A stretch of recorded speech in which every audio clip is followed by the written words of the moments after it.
அழகான தமிழ்நாடு கிராமம். அந்த கிராமத்துல வசிச்சுட்டு இருக்க ஒரு சின்ன பையனுக்கு ஏதோ ஒரு பிரச்சனை. வழக்கம் போல அவனோட பிரச்சனைய நம்ம துப்பறியும் ஜாம்பு தீர்த்து வைப்பாரா? வாங்க பார்க்கலாம். ஐயோ, என்னோட நுங்கு வண்டி காணாம போச்சு. டேய், ஏன்டா அழுதுகிட்டு இருக்க? நுங்கு வண்டி காணாம போச்சுடா. வாடா போய் தேடி பார்க்கலாம், கண்டிப்பா கிடைக்கும். இது கண்டுபிடிக்கணும்னா துப்பறியும் ஜாம்பு தாத்தாவால தான் முடியும். வா, அவரை பார்க்கலாம். என்னது நுங்கு வண்டிய காணுமா? சரி வாங்க போய் தேடலாம். டேய் மண்டையா, எங்கெல்லாம் போனேன்னு ஞாபகம் இருக்கா? கோயில், ஆத்தங்கரை, மரத்தடி, இதெல்லாம் போன ஜாம்பு தாத்தா. என் முனியாண்டி, நுங்கு வண்டி இருக்கா? இங்க இல்ல, போய்யா.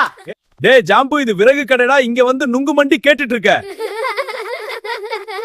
அது இல்லடா முனியாண்டி, விறகு வச்சிருக்க வண்டி வச்சிருப்பேன்னு நினைச்சுதான் கேட்டேன். சரி சரி, கோவப்படாத. அப்புறம் சொல்ல மறந்துட்டேன், கையில வச்சிருக்க மரக்கட்டை நல்லா இருக்கு, அது ஒரு பம்பரம் செஞ்சு வை, நாளைக்கு வந்து வாங்கிக்கிறேன். நாளைக்கு வாடா, உன் மண்டைய உடைச்சு பம்பரம் செஞ்சு தரேன். ஜாம்பு தாத்தா, அங்க பாருங்க நுங்கு வண்டி. என்னது இது, நுங்கு வண்டியா? இது என்னோட கைத்தடி இல்லையா? இல்ல கடை, இது கைத்தடி இல்ல, இது நுங்கு வண்டி.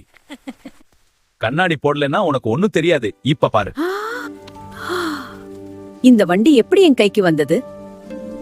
எனக்கு இப்பதான் ஞாபகம் வருது. அம்மா டீ தூள் வாங்க சொல்லி அனுப்புனாங்க. நான் நுங்கு வண்டியை கடைக்கு வெளியில வச்சுட்டு உள்ள போனேன். ஆனா அதுக்குள்ள கைத்தடிங்க நினைச்சுக்கிட்டு பாட்டி என்னோட நுங்கு வண்டியை எடுத்துட்டு வந்துட்டாங்க. ஒரு வழியா நுங்கு வண்டியை கண்டுபிடிச்சாச்சு. இந்த வீடியோ உங்களுக்கு பிடிச்சிருந்தா லைக் பண்ணுங்க, ஷேர் பண்ணுங்க, கமெண்ட் பண்ணுங்க. நான் உங்களை அடுத்த வீடியோ சந்திக்கிறேன். பாய்.